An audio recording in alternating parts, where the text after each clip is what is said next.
مہینہ ہے رجب کا، اس سے متعلق چند گزارشات اس مختصر وقت میں عرض کر دوں تو بہتر ہے۔ رجب کا مہینہ شروع ہو گیا، اب تو آدھے سے زیادہ شاید گزر گیا، تو اس میں طرح طرح کی غلط فہمیاں اس مہینے کے بارے میں لوگوں میں مشہور ہو گئی ہے، ان کو سمجھنے کی ضرورت ہے۔ اس پورے مہینے میں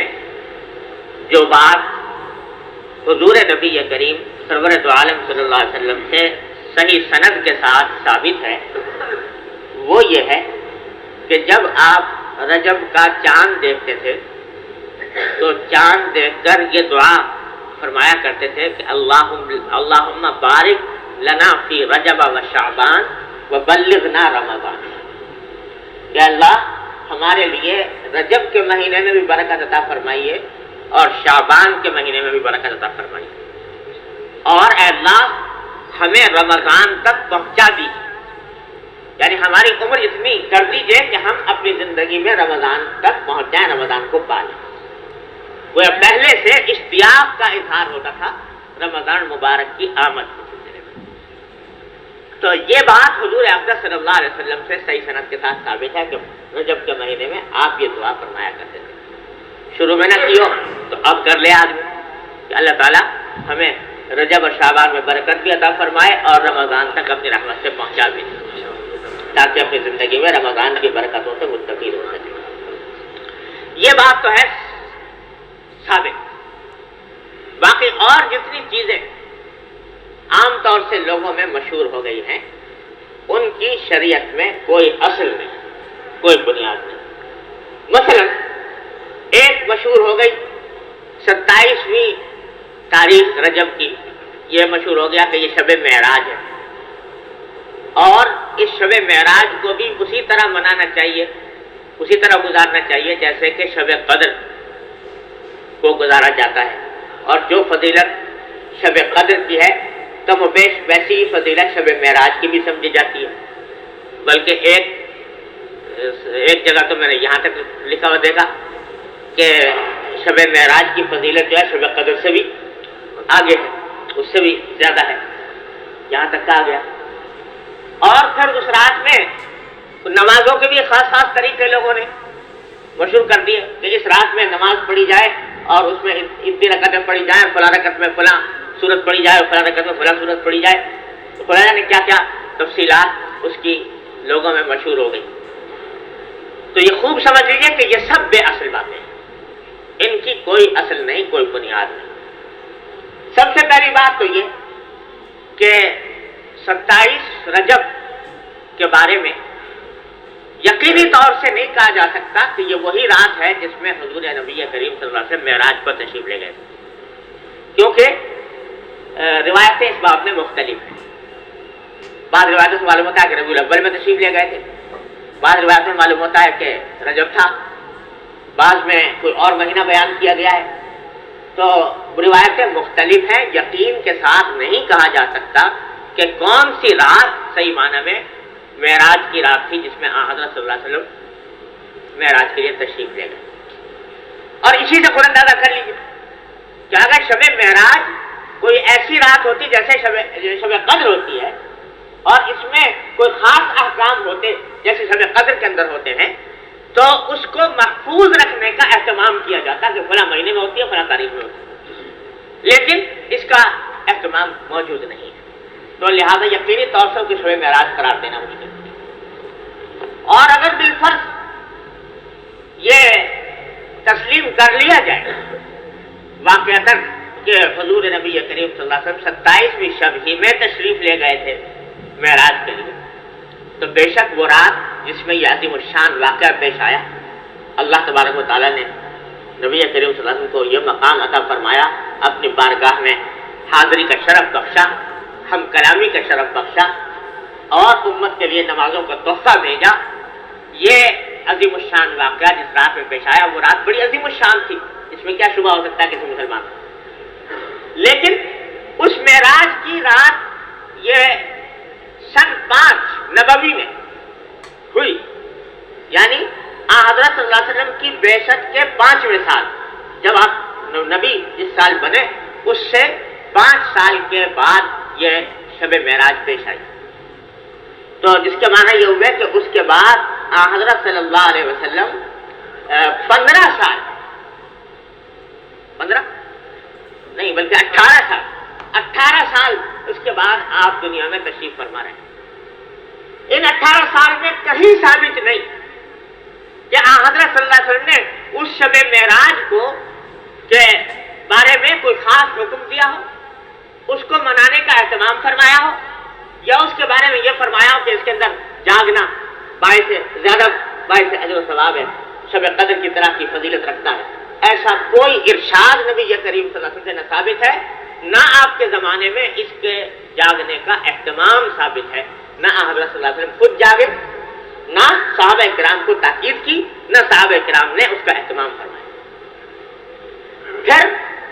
سرکار دو عالم صلی اللہ علیہ وسلم کے دنیا سے تشریف لے جانے کے بعد 100 سال تک صحابہ کرام دنیا میں موجود رہے. 100 سال صحابہ کرام دنیا میں موجود تھے. اس پوری صدی میں کوئی ایک واقعہ ایسا نہیں ہے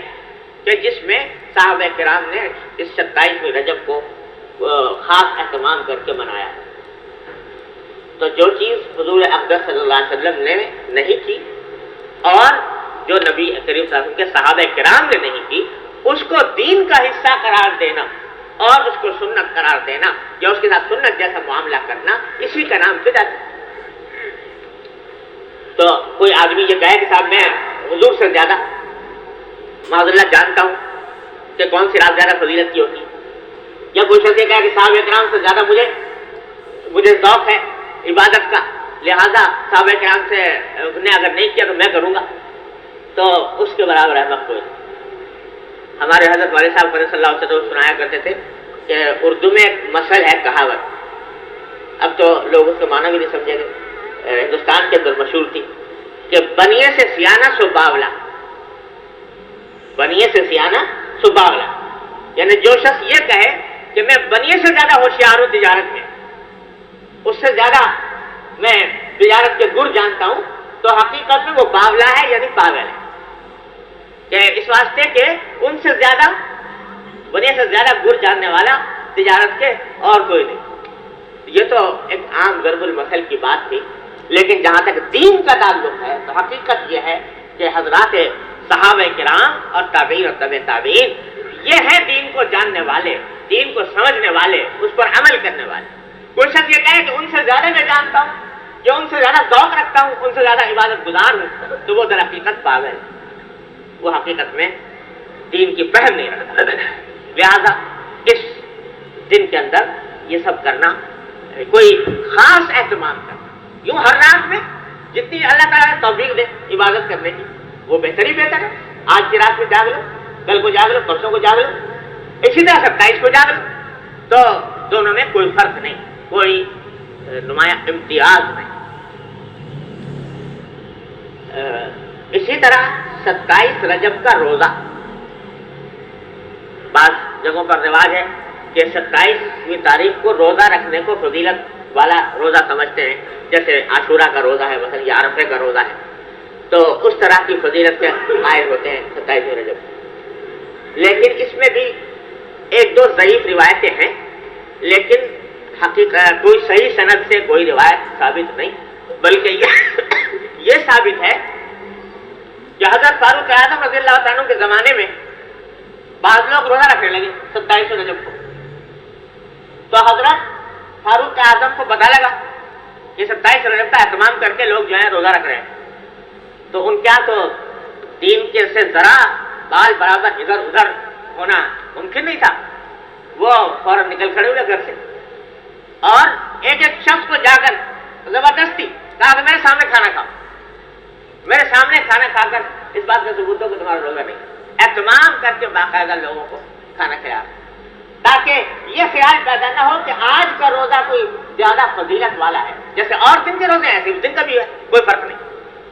یہ اہتمام کرنا یہ اس لیے تاکہ بدعت کا سد باب دین کے اندر اپنی طرف سے زیادتی نہ ہو، یہ اہتمام کرنا. تو یہیں سے یہ بات بھی پتہ چلتی ہے کہ جو بعض لوگ کہتے ہیں نا بھائی اگر چلو ہم جاگ ہی لیے اس دن یا روزہ ہی رکھ لیا تو کون سا گناہ کا ارتکاب کیا، کوئی کوئی گناہ کیا، کوئی شراب پی، کوئی چوری کی، کوئی ڈاکہ ڈالا، یہ تو ہم نے عبادت ہی تو کی رات میں، یا دن کے اندر روزہ رکھا تو وہ بھی عبادت ہی کی، تو کیا خرابی ہوئی؟ تو خرابی یہ ہوئی، حضرت فاروق اعظم نے ہمیں بتایا کہ روزہ رکھنا یہ اس دن کے اندر نہیں بتایا اللہ نے، سارا بار بار عرض کر چکا ہوں کہ سارے دین کا جو خلاصہ ہے وہ اتباع ہے۔ ہمارا حکم مانو،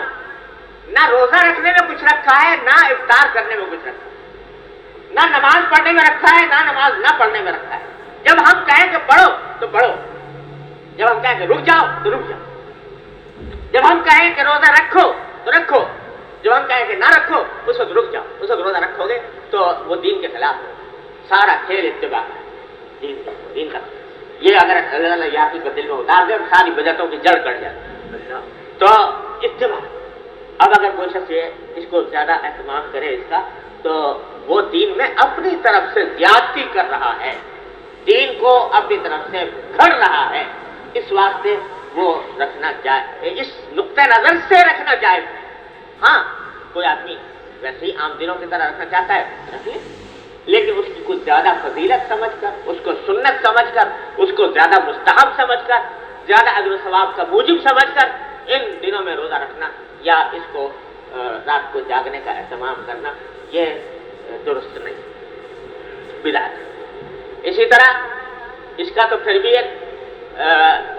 شب معراج کی ایک کچھ نہ کچھ اصل بنیاد یہ ہو سکتی تھی کہ حضور اقدس صلی اللہ علیہ وسلم کتنے اعلیٰ مقام پر تشریف لے گئے، تو چلو اس کی کچھ بنیاد نکل آئی، لیکن اس سے بھی زیادہ جو واجب اور فرض چیز پھیل گئی معاشرے میں وہ کنڈے۔ اگر کنڈے نے کیے تو مسلمان ہی نہیں، اور نماز پڑھے کہ نہ پڑھے، روزہ رکھے کہ نہ رکھے، اور گناہ سے بچے کہ نہ بچے، کنڈے ضرور کرے۔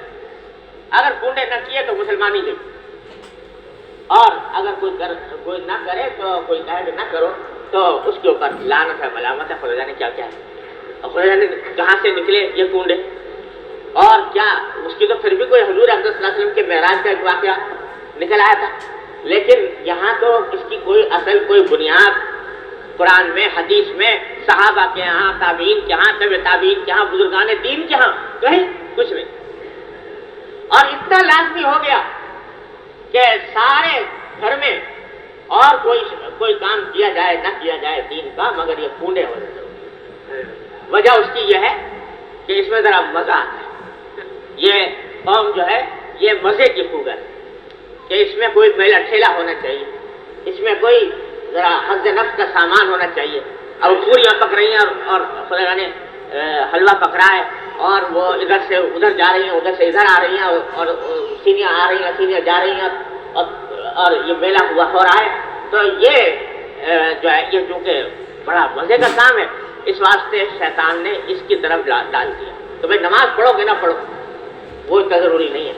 مگر یہ کام ضرور کرو۔ تو بھائی یہ چیزیں جو ہیں یہ اس نے ہمارے امت کو خرافات میں مبتلا کر دیا، حقیقت روایات میں کھو گئی، یہ امت خرافات میں کھو گئی۔ تو اس خرافات میں کھو گئی کہ ان قسم کے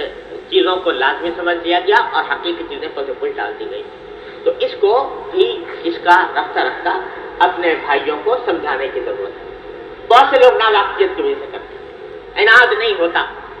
لیکن ناواقفیت کی وجہ سے دین سے واقف نہیں، اب ان کو بیچاروں کو پتہ نہیں ہے، وہ بھی سمجھتے ہیں کہ بھائی یہ بھی کوئی ضروری چیز ہے، جیسے قربانی ہوتی ہے عید الاضحیٰ میں گوشت ادھر سے ادھر جاتا ہے، تو یہ بھی کوئی ضرورت کی ایسی چیز ہوگی، اس کا بھی قرآن حدیث میں کچھ ثبوت ہوگا۔ تو محبت سے، پیار سے، شفقت سے سمجھایا جائے اور ایسی تقریبات میں خود شریک ہونے سے پرہیز کیا جائے، اس کا اہتمام کرنا چاہیے۔ باقی رجب کا مہینہ یہ جیسا میں نے عرض کیا مقدمہ ہے رمضان کا، لہذا رمضان کے لیے اپنے آپ کو تیار کرنے کی ضرورت ہے۔ 3 مہینے پہلے سے حضور اقدس صلی اللہ علیہ وسلم دعا فرما رہے ہیں اور توجہ دلا رہے ہیں کہ اب اپنے آپ کو تیار کر لو اس مبارک مہینے کے لیے، اپنا نظام الاوقات ایسا بنانے کی فکر کرو کہ جب رمضان آئے تو اس کے اندر زیادہ سے زیادہ وقت اللہ کی عبادت میں صرف ہو سکے۔ ابھی تک سے تیاری کرو، اللہ تعالیٰ کی رحمت سے اس کی فہم عطا فرمائے۔